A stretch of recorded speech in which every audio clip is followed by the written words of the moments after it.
যথা ছাত্রী ইউনিয়নের পক্ষ থেকে যে ওয়াকফ বিরোধী আন্দোলন করা হচ্ছে, আপনারা কেন করছেন? এই আন্দোলনটা করার আমাদের দুটো উদ্দেশ্য।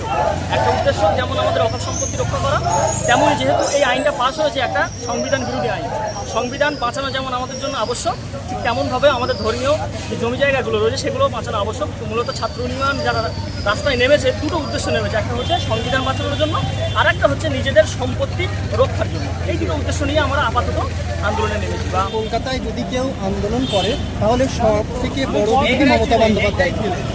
দেখেন, এই কথাটা উনি বলেছেন, আমরা ইতিপূর্বে দেখেছি যে পার্লামেন্টে যখন কল্যাণ বন্দ্যোপাধ্যায় বলেছিলেন, যদি ওনার প্রকৃত উদ্দেশ্য থাকতো যে আমাদের পশ্চিমবাংলায় আন্দোলন করতে দেবেন না, এটাই যদি প্রকৃত উদ্দেশ্য থাকতো, তাহলে পার্লামেন্টে যখন ওয়াকফ বিলের বিরুদ্ধে যখন প্রতিবাদ হচ্ছিল, তখন আমরা দেখেছি যে সেই দলের একজন এমপি কল্যাণ বন্দ্যোপাধ্যায় কিন্তু বিরাট ধরনের একটা আন্দোলন করেছেন, এবং ওই দলের আরেকটা এমপিকে আমরা যদি লক্ষ্য করি দেখব মহুয়া মিত্র কিন্তু সুপ্রিম কোর্টে একটা কেস দায়ের করেছেন।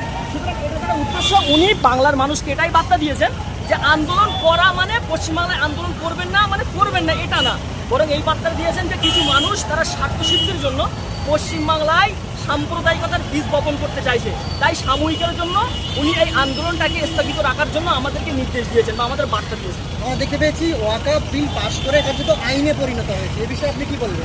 আন্দোলন করলে কি বাতিল করা সম্ভব? সবচেয়ে বড় বিষয় হচ্ছে যে ওয়াকফ আইনটা পাস হয়েছে, এটা খুবই একটা লজ্জাজনক আইন। কারণ যদি বলেন, যেহেতু আমাদের সংবিধান যেটা রয়েছে বাবা সাহেব আম্বেদকরের, সেখানে বলা হয়েছে যে সকল ধর্মবর্ণ নির্বিশেষে প্রত্যেকটা মানুষের অধিকার রয়েছে তার ধর্মীয় জায়গাগুলো সে সেভ করবে বা ধর্মীয় জায়গাগুলো তার আয়ত্তের মধ্যে রাখবে। সর্বপ্রথম যে আইনটা পাস করেছে, যেহেতু এটা সংবিধান ভায়োলেন করা হয়েছে, তো সর্বপ্রথম আমি একটা কথাই বলতে চাই, যারা এই আইনটা পাস করেছে তাদের প্রতি আমাদের সমগ্র মানুষের পক্ষ থেকে, ভারতবাসী জাতি বর্ণ নির্বিশেষে সকলের পক্ষ থেকে আমাদের কী থাকলো, এটা আমাদের জন্য তাদের জন্য ধিক্কার থাকলো। কারণ এটা এই আইনটা আসলে শোভনীয় আইন নয়, কারণ এটা সংবিধান বিরোধী একটা আইন। আমরা এখান থেকে একটাই বার্তা দিতে চাই যে কৃষকরা 2% হওয়ার পরে যদি তারা কৃষক বিল যেটা পাস হয়েছিল, কৃষক আইন যেটা পাস হয়েছিল, সেটা যদি তারা প্রত্যাহার করতে পারে, আমরা পশ্চিমবাংলায় যথেষ্ট সংখ্যালঘু আছি, টোটাল ভারতবর্ষ মিলে বিশাল সংখ্যক মানুষ বসবাস করে যারা মুসলিম কমিউনিটি।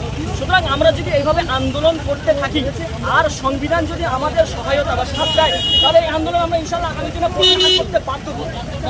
আমার নাম মোতাসিফুল্লাহ, আমি আলিয়া ইউনিভার্সিটি।